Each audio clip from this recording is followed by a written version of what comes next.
Hey everybody, what is up? Welcome back to Final Trade. You see the sentiment all the time that the easy money has been made and that returns in the future won't be as high as they were in the past, and the sealed products that they're releasing today won't appreciate like last year's did, and singles will always be dropping in value and they won't go up as fast as singles the last decade did, things like that.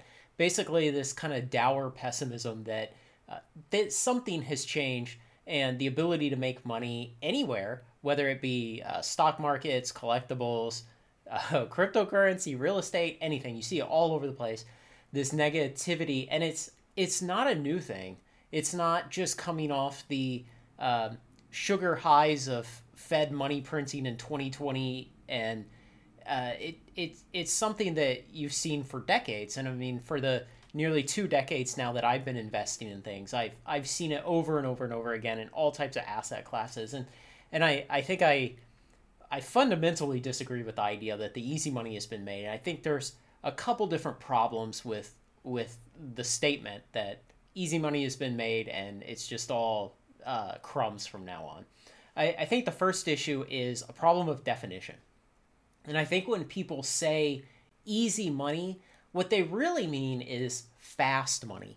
Because people will look back at, say, the last 12 months or so in the Pokemon market, um, and they'll see that there were some people who were able to buy booster boxes of Pokemon and, make a 50% return in a couple of months. Basically, they were just flipping boxes because they had access to them and other people didn't, and the market was making crazy moves because supply was inconsistent and the demand was going way up. And so people were able to make really fast money. But that money wasn't easy. They had to buy a box, they had to sit on it, they had to find a market to sell it in, they had to find a buyer, get a price, and then they actually had to ship the box. They had to deal with fraud and shrinkage and loss in the mail and all these other things. And so I think when they say easy, they really mean fast. Because, yeah, after that person went through all that effort, they made some fast money, but it wasn't easy.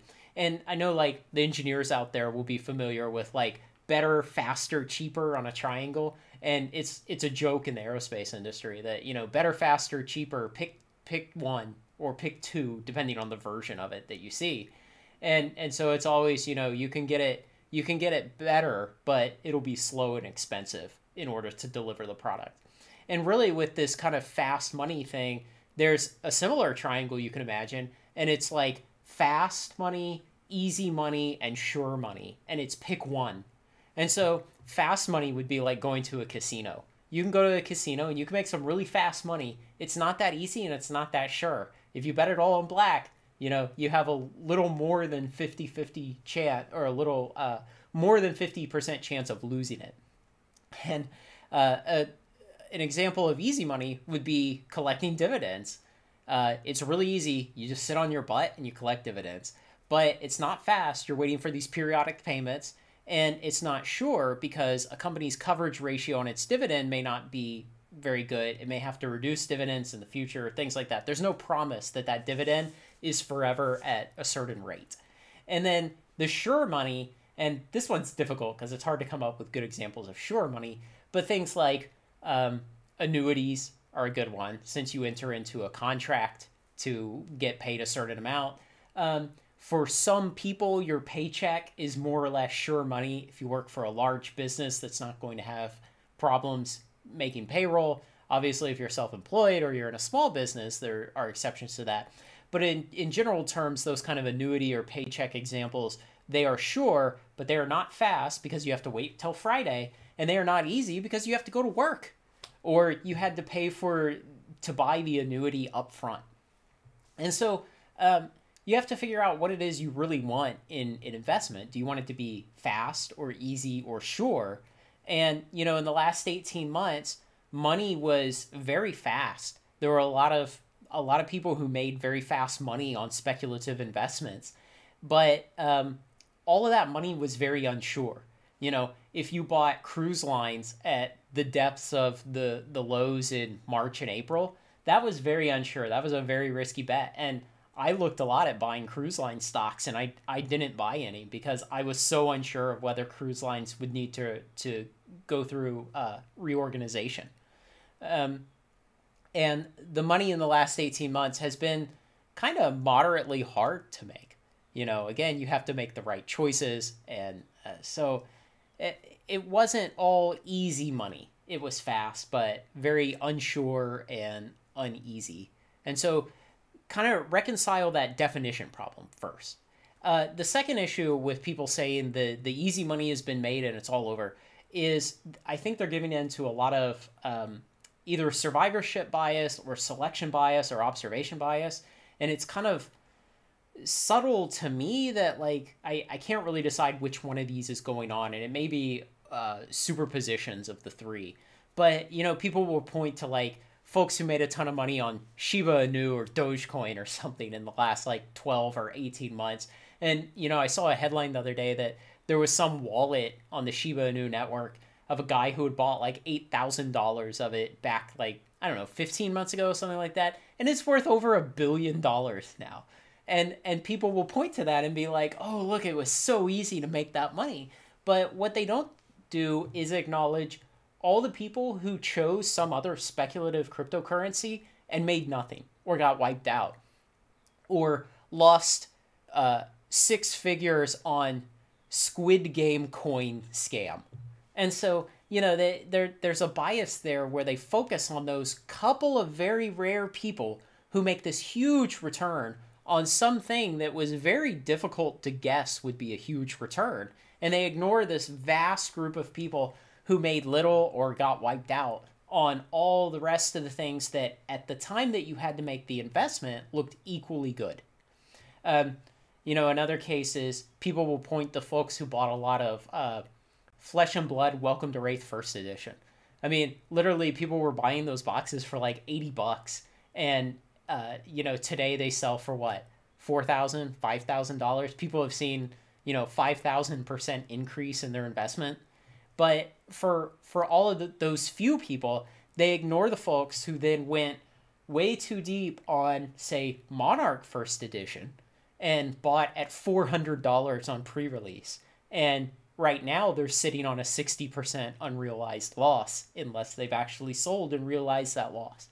And I bet there are more people sitting on positions of $400 Monarch than there are sitting on positions of $80 cost basis Welcome to Wraith. So, these stories focus on those really fun cases of people making great money, and they ignore the huge group of people who had bad experiences. And they also ignore the huge group of people who made money and made good money, but didn't make like to the moon money. It ignores the people who get leveraged up to their eyeballs on credit to buy some ridiculous modern single for Magic, and then the market falls out of it and it drops 80%. And now they're saying, what should I do? Do I pay this off? Do I sell everything and, keep what I have left or what? And it ignores the people who make consistent 10 to 20% returns per year, just buying sealed block product, buying some, occasional singles, sitting on them for 6 months, 12, 24, 36, 48 months, and then flipping them and make good, consistent returns doing that. They ignore that because that steady 10, 20% growth is not nearly so headline making as Shiba Inu goes up 10x in the last month. And they ignore other people who are really successful doing things like buying good dividend paying blue chip stocks at the lows of 2020 when some people thought the world was just going to end, and other people said, wait, but we're still going to need cars. We're still going to need electricity. We're still, people will still want to go on vacations when this whole thing is over. And so they invested in these great stocks because they knew eventually the world will return to normal. And right now they're making 8 to 12% yield on cost in dividends on those investments. And so there's all those examples of places where people are making really great returns, but it's not considered easy money because it's not 100% return in 3 months. But really, those are the exceptional things. They were never easy. They were never common. They were never simple to identify beforehand. And we only look at them in retrospect and say, oh, that was easy. But going forward into the future, you have to imagine, are collectibles still going to be limited in supply in the future? Yes. Will things like, what's something that's kind of unpopular? Kaldheim. Will people want to crack Kaldheim boxes 5 years from now? Yes. Will they have to pay more than they pay today for that box? Oh, yeah. Will the supply of Kaldheim boxes continue to drop over time? Yeah. And so it's going to be profitable to sit on a bunch of Kaldheim set or collector boxes into the future. And it's easy by the definition that you simply sit on them. And so, you have to kind of calibrate your thinking in the right way so that you are examining the correct variables. You have to decide, what is important to me? Is it important to really have fast money or sure money or easy money? And, I think people, as they get older, they will tend to skew more towards sure money and easy money than fast money, because fast money is usually really risky and you generally want to stay away from that. What do you guys think? Like a lot of my kind of investment rambling videos, these are theories that I think about when I lay awake in bed at night, and they kind of coalesce over a long period of time. And a lot of these in the past, I've had good inputs from viewers here and good conversations that affect how I think about these things. So let me know what you think. I'd be interested to hear. And if you like this kind of thing, like, comment, share, and subscribe. Join me on Final Trade. Thanks a lot.